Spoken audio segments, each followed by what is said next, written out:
Hey, happy Medicine Makin Monday. I am beyond thrilled for all the signs of spring.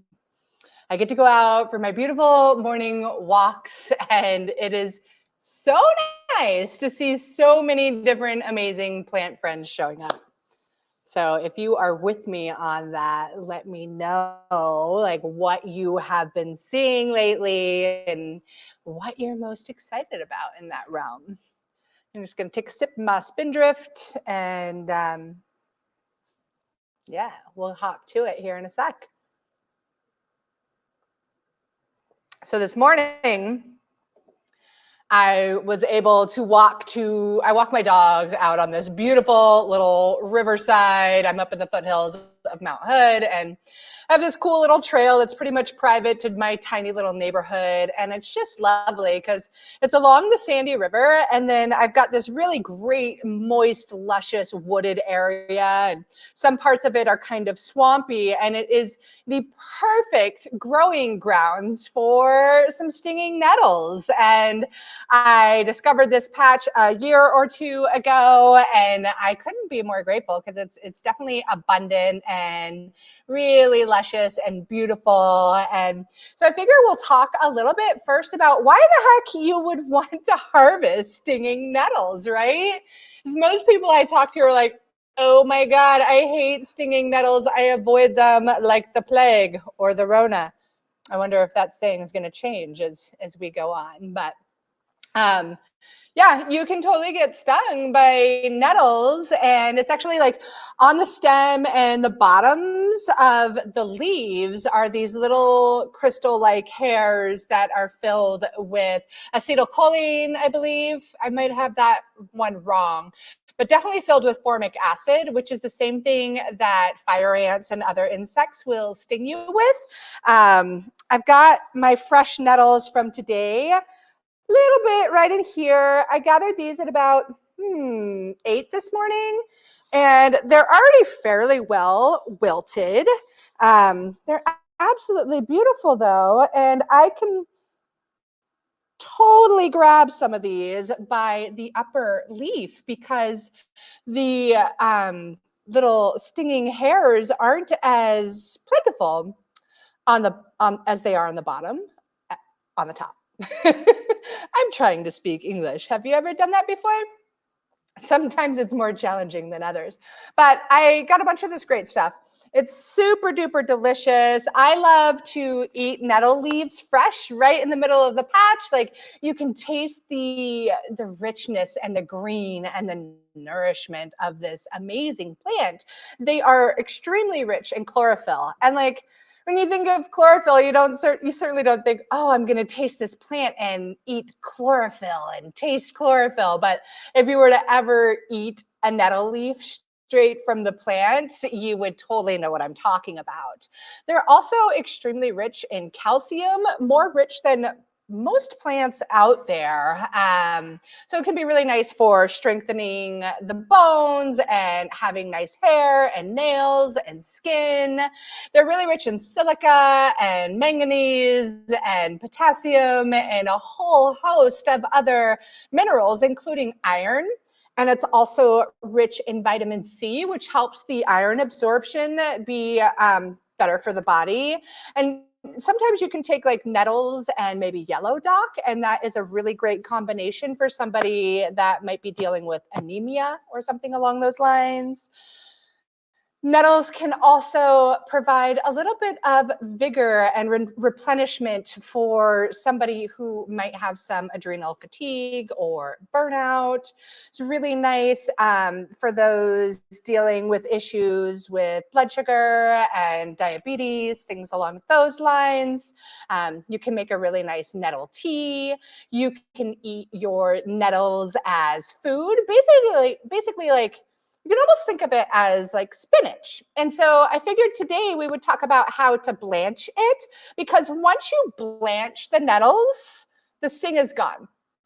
And then you can freeze them afterwards. You can make a nettle pesto with some garlic and olive oil and pine nuts and whatever else you want to toss in your pesto. You can make soups and stews. You can make a delicious, nutritious tea. You can also dry your nettle leaves, but I really love the versatility once they're blanched, because if you're not going to use them right away, you can freeze them once they're blanched and use them at a later date. Maybe put it in some spanakopita or lasagna or a frittata. I mean, really, the sky's the limit. If you would put spinach in it, you can put nettles in it. So I brought in my little like backpacking camping stove because that's the kind of girl I am. And I'm going to just get that water warmed up. Thankfully, it was already warmed up quite a bit ahead of time because I have never-ending tea water on.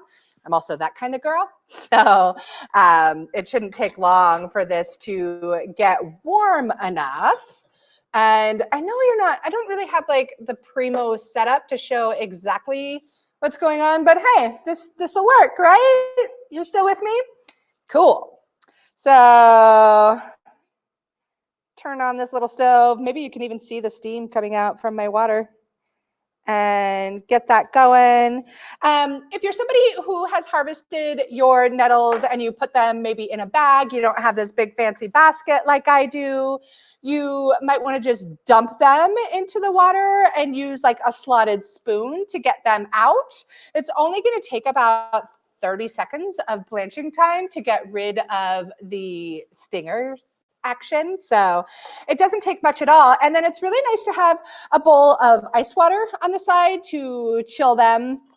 And then ideally you can lay them out on a plate or something with a paper towel and squeeze all the excess moisture out before you're going to freeze it. But I didn't bring my paper towel or my plate or anything like that. But instead of a slotted spoon, I've got this here colander, which is super nice and helpful. And I'm just gonna dig into my basket, like literally dig in.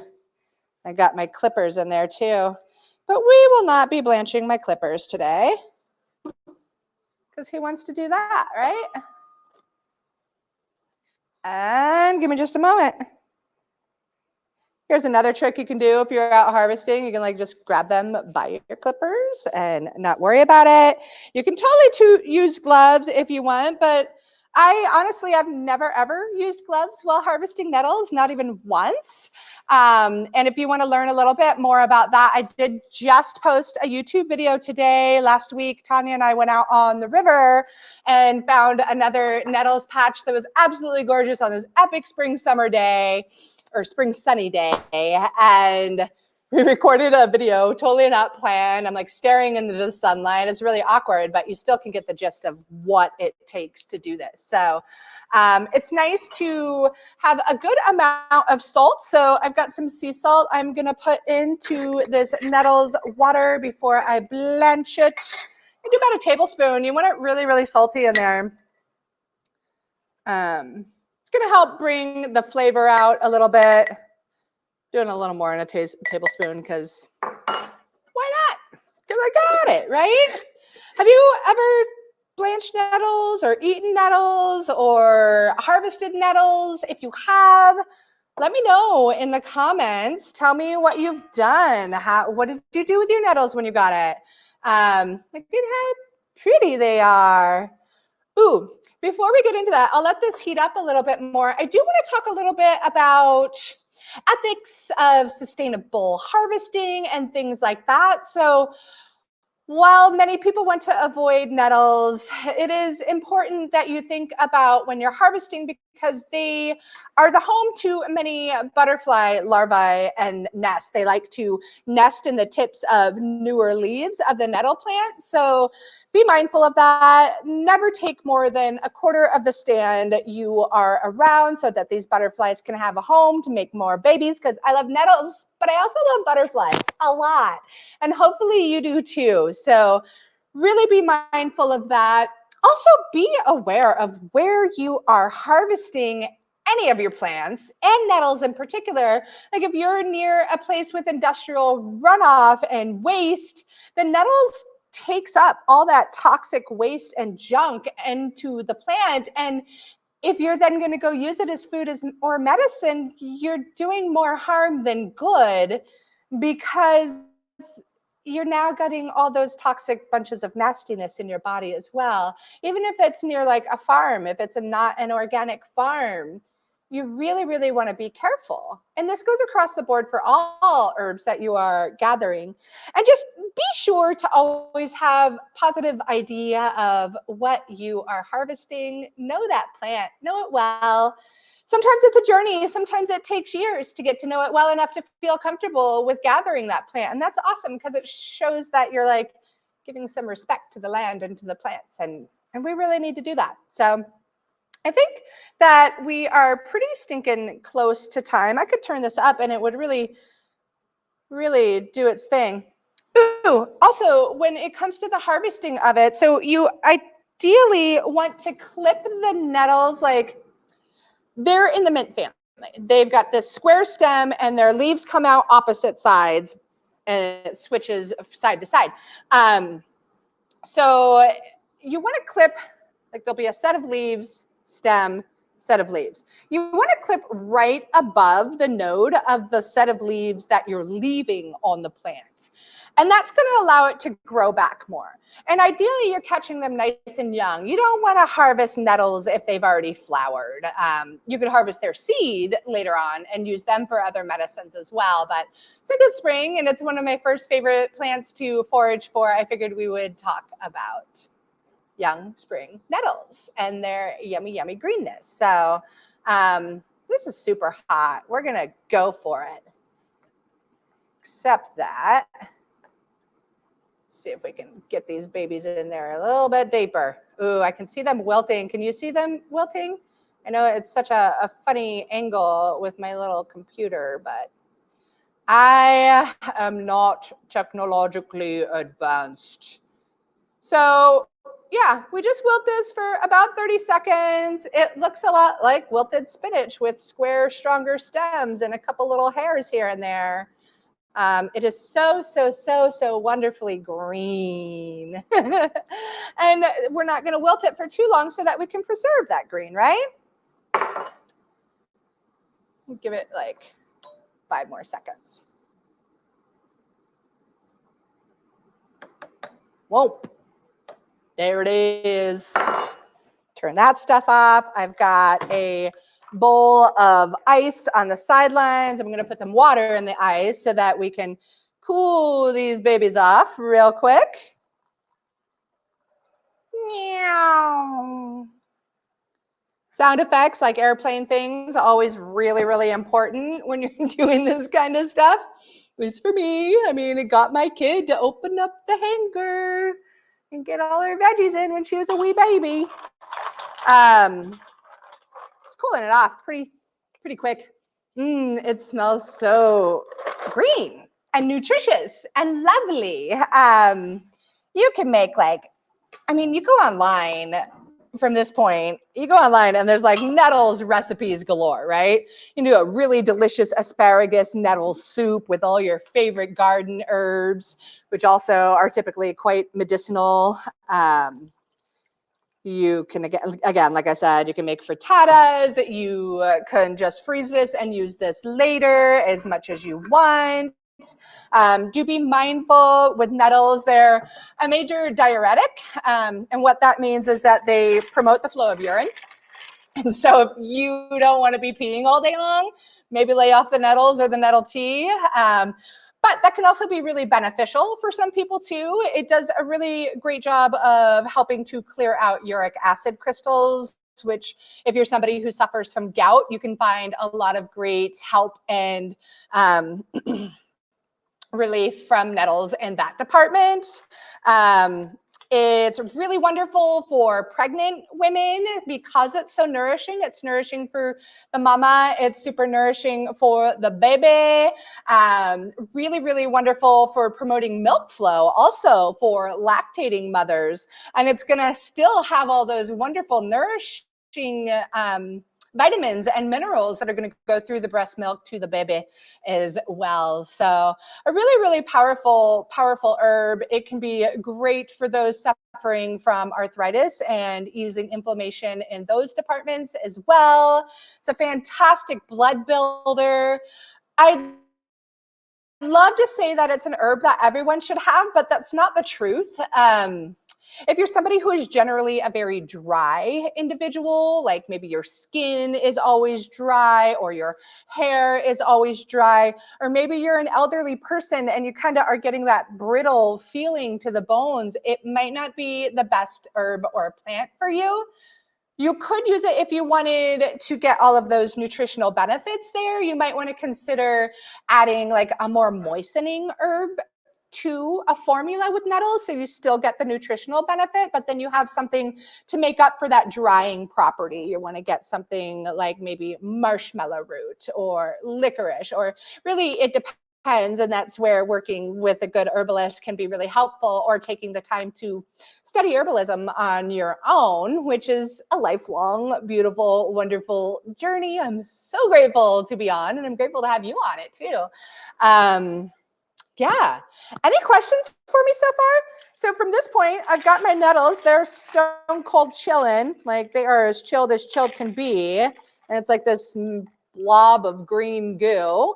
And look, I can touch them all the way and not worry about the sting. I don't mind the nettle sting. I'm a little cuckoo in a lot of ways, this being one of them. For me, it's like this little jolt. The other thing is, many of my teachers have said, and I haven't tried it yet, but I've heard it through the herbal grapevine, the herb vine, that if you are somebody who has a chronic injury or chronic pain from an old injury or something along those lines that you've been dealing with for a very, very long time, you might want to try stinging yourself with a bunch of nettles.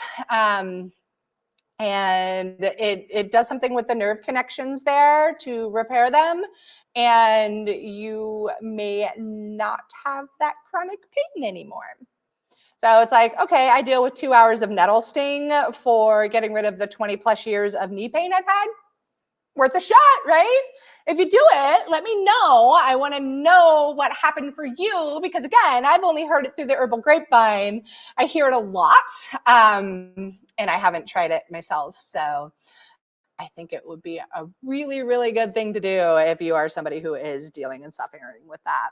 So what to do from this blob and from here?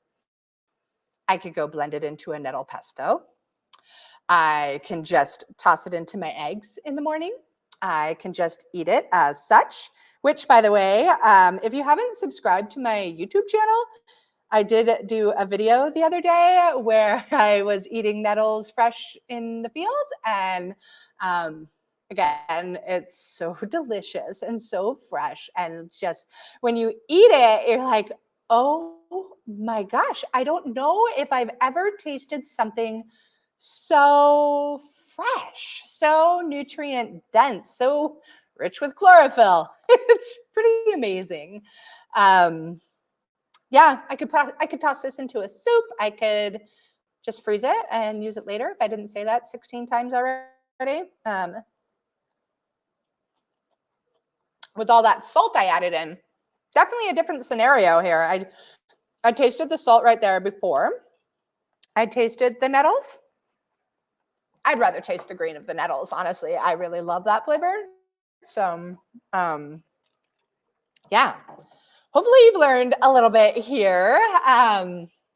Lots of exciting things coming around the world for Mountain Bells, for the Herbalist Path. We're going to be starting a club here pretty soon. It's going to be an online thing for now, and we might have a time where you can come join us live. But we're going to be doing like a founding members session of it. It's going to be called Wild and Crafty, and I'm going to basically take you out into the field and teach you how to identify various wild plants and how to sustainably harvest them, keeping in mind future generations, where you are, and making sure that you can ensure this plant is going to come back in abundance, because it's so important. There's more and more people out there wildcrafting and foraging these days, and they're not really paying attention to a lot of the sustainability and ethics behind there. And it's a darn shame. This planet is precious, and the plants on it are precious as well, and they're losing their ground, literally. But they also need and want us to use them in a really, really sustainable fashion. So yeah, in the club, my vision right now, like hopefully you want to join me and help me create what it's going to become. Kind of the overall vision now is like, sure, we go out, we check out a plant, I teach you how to identify it and harvest it at the peak of its medicinal value. And then the next week, maybe we talk a little bit about the history, the ethnobotany of the plant, and we talk a little bit about medicine making and yeah, just all that kind of stuff. And maybe we do one plant a month, maybe we do 2 plants a month. It can get quickly overwhelming, and I know none of us have a lot of time. But I really want to share this stuff with you. It's totally my passion. It's what I've been doing for the last 20 plus years of my life. And it's a way to get outside with you. Virtually. So hopefully you're interested in that kind of thing. If you are, I'm just going to drop a link in these comments and you can boogie on over there. Again, this is super in the beginning phases. I'm just starting to kind of let it out, and I haven't even I don't even have a place for people to fully join. We just have a little wait list. And that's it so far, but I'm really excited about it, and I'm excited about having people like you that have been following me for a while to come on board nice and early and help me design it, help me create this really, really awesome resource that is going to help so many other people learn how to sustainably harvest. I also want to talk about poisonous plants and what to avoid, ideal tools to use when harvesting, plant ID and botany kinds of things. I need to go out and find some nettles. My pot of them did not really come back. Facebook user who just said that, where are you? Because they're popping up like it's hot right around these parts. It's so fun. I love knowing this plant and knowing it so well and loving it so much when so many people hate it. Yeah. They really do like extremely nutrient dense soils, really moist oftentimes, and they grow in kind of patches together. They can be connected by their rhizomes underground. So when you start seeing one, you're going to see a lot of them. And you can definitely transplant them over to your own garden if that's what you want to do. Oh, Carrie, good. I could totally take you out for a walk, girl. Let's go play with some plants. That would be really, really fun. Cool. Any questions for me on this right here, right now? I do, again, I've got that YouTube video that is just up. If you are a YouTubing type of person, please subscribe to my new little baby YouTube channel. I'm going to get better, I promise. And I'll get better with your feedback. And that's really a lot of fun. And yeah, I'm so excited to play with more plants and to teach people about them. There's so much to learn. And, every year I go out and I go play with some plants that I think I know so well, but there's always a new lesson. And in this group that we're going to create, I'm really hoping to bring on some other brilliant herbalists and teachers to share some of their knowledge and wisdom. I'm a firm believer that the more herbal teachers you can learn from, the better off you are, the better off we all are. It is definitely an art and a science, and there's a lot that interconnects in the plant world, literally and figuratively in all of the ways. It's really, really beautiful. So yeah, Carrie, let's do go play with cameras and plants all day. Yeah. Cool, guys. Thank you so much for showing up. And for those of you catching the replay, let me know you hit the replay. And I'll keep you guys posted as soon as more and more comes up about Wild and Crafty. I will be doing like a more intimate, smaller launch of it for you guys. It'll be the lowest price it will ever be at that point. So, yeah, we'll probably hear more about that in the next 1 to 2 weeks. So I'm pretty stoked about it. I really hope you help me create it and make a really, really beautiful, beautiful space to learn about the beauty of plants. Kirsten, that is awesome. I still totally want to get you on for a live. I was really overwhelmed in the past 2 weeks and didn't get back to you. So Kirsten, for those of you, I hope I'm saying your name right, or Kirsten, one of those two. When I have you live, you can tell me live and in the flesh. She's in New Zealand and wants to come on and share some of the plants that she gets to play with down there. And I think that would be so much fun. So if you or something to do, think or what you've been up to and what you've been making, let me know. Let's do a live together. I would love to have you guys on, and I'm really excited to hear what you're brewing up down there. So thanks, guys. Have a magnificent Monday. I adore you and appreciate you to never-ending lengths, and I hope that your day is filled with sun and fun.